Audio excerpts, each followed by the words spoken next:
Okay, cool.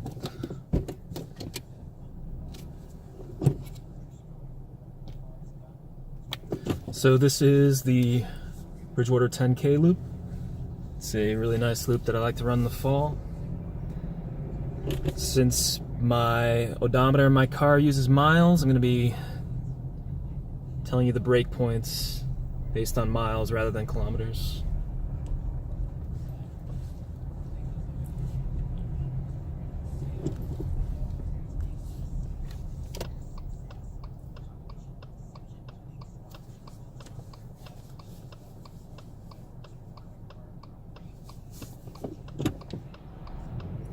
Alright, so this entire first mile section is pretty easy. There's just a gradual, slight incline on some areas, but in general it's nothing to worry about. Start in the center of town and head out to the east.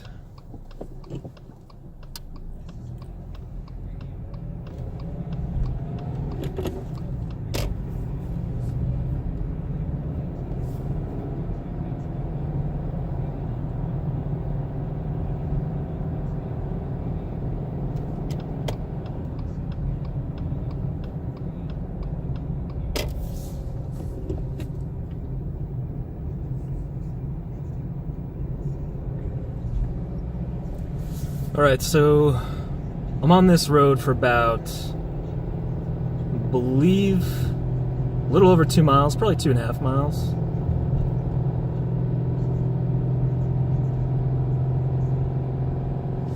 This section starts out with this slight incline like I mentioned before, but it's the beginning of the run. It's nice to get used to some kind of a hill to start out with, and in general, the entire first 5K of the run is pretty simple except for one hill.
So the first mile break point comes here at the farm, and the second mile is the easiest of the entire run, I would say.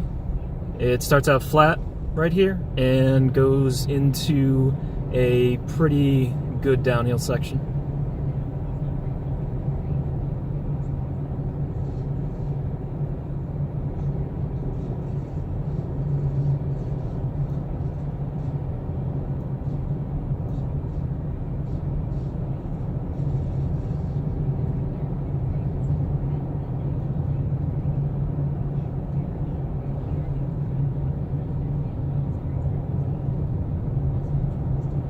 So coming up around the 1.3 mile mark here, begin the downhill.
This bridge over the creek right here is the 2-mile mark, and the first hill that we have in the run, although it's one of the easiest ones. This one usually isn't too much of a problem to get through.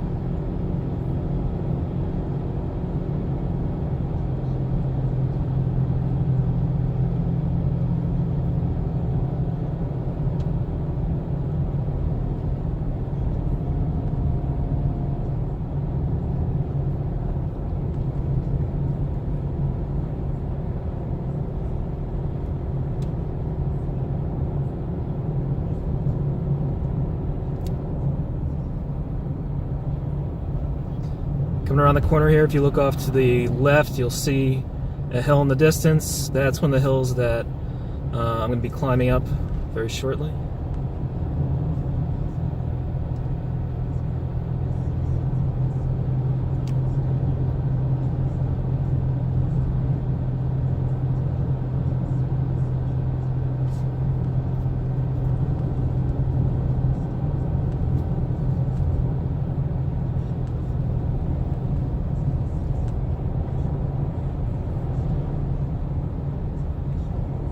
Okay, so we make an abrupt turn right here to the left and climb the first significant hill of the run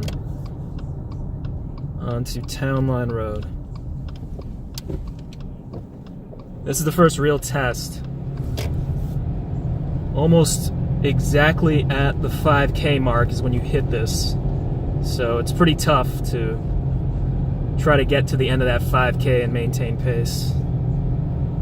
This is the peak of the first hill here, where it flattens out just a little bit.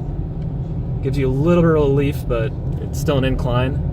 And then the second section is right here. And right at the base of the second section, where we are right now, is the 5K mark.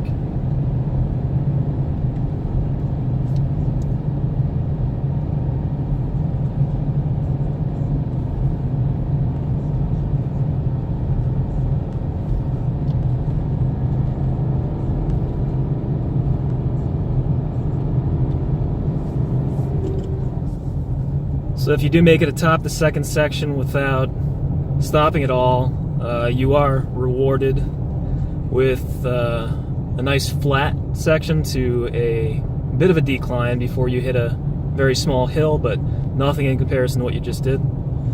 And this is a nice area just to kind of take in the views.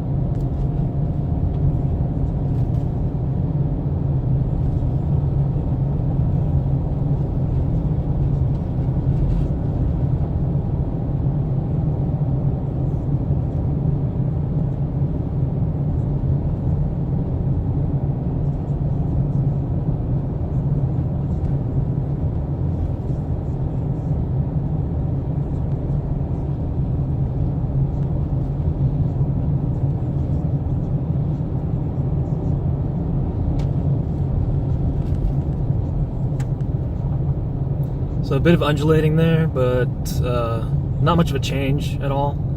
This is a pretty flat section for the most part. Coming up to this post right here, this is the 4-mile post, and we'll take a left turn very soon and head up a short hill.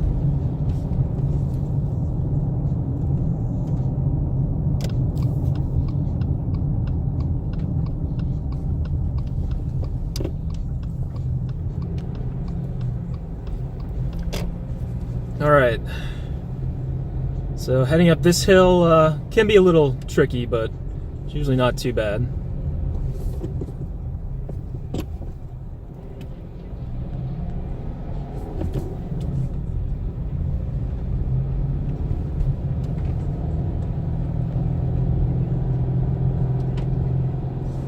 The tricky part is because you have this hill that looks like it's gradual and pretty easy, and then it goes into this winding section right here that really kills you.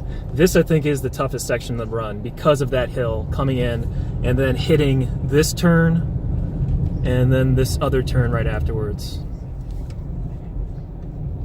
So it's going up this hill right here where you really need to try to keep your pace down.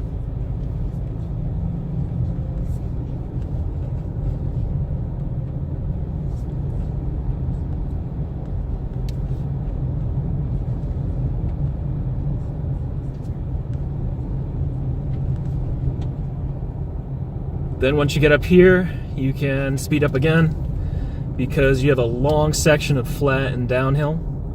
And this is about 4.5 miles in.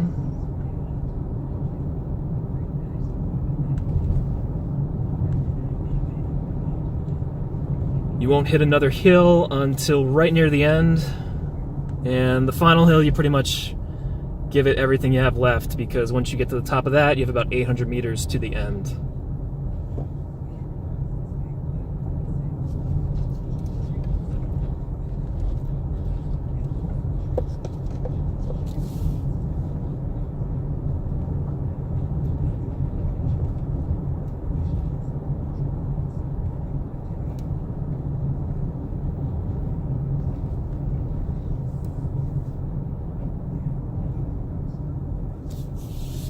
Come around this corner, hit the 5-mile mark.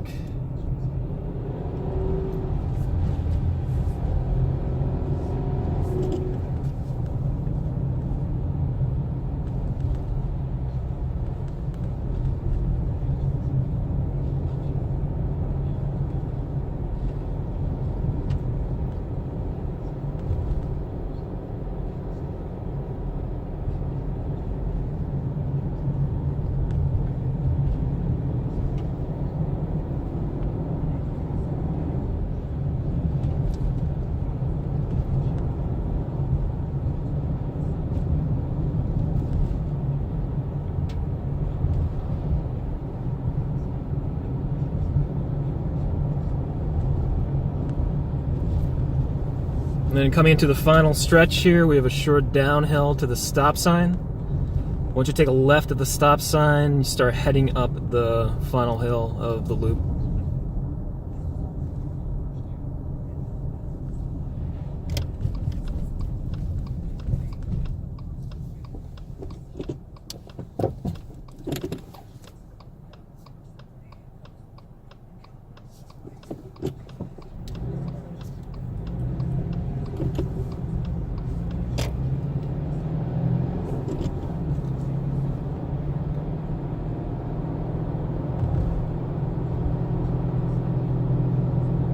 So this hill looks a little tough, but it's really not too bad.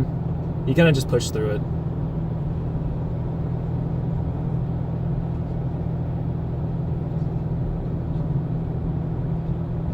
Get to the top, and this is about 5.7 miles in, so you have 800 meters to go. And you can kind of just glide into the finish now. It's all downhill.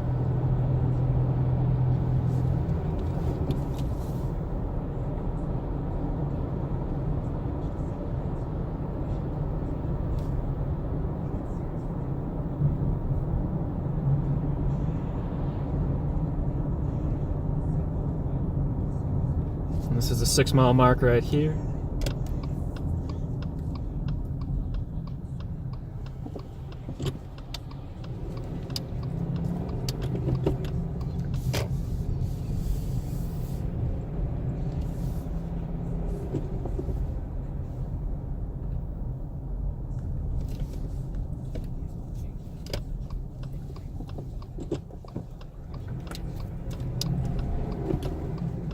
Take a left over here, and then another left into the library, and that's it. That's the full 10K loop.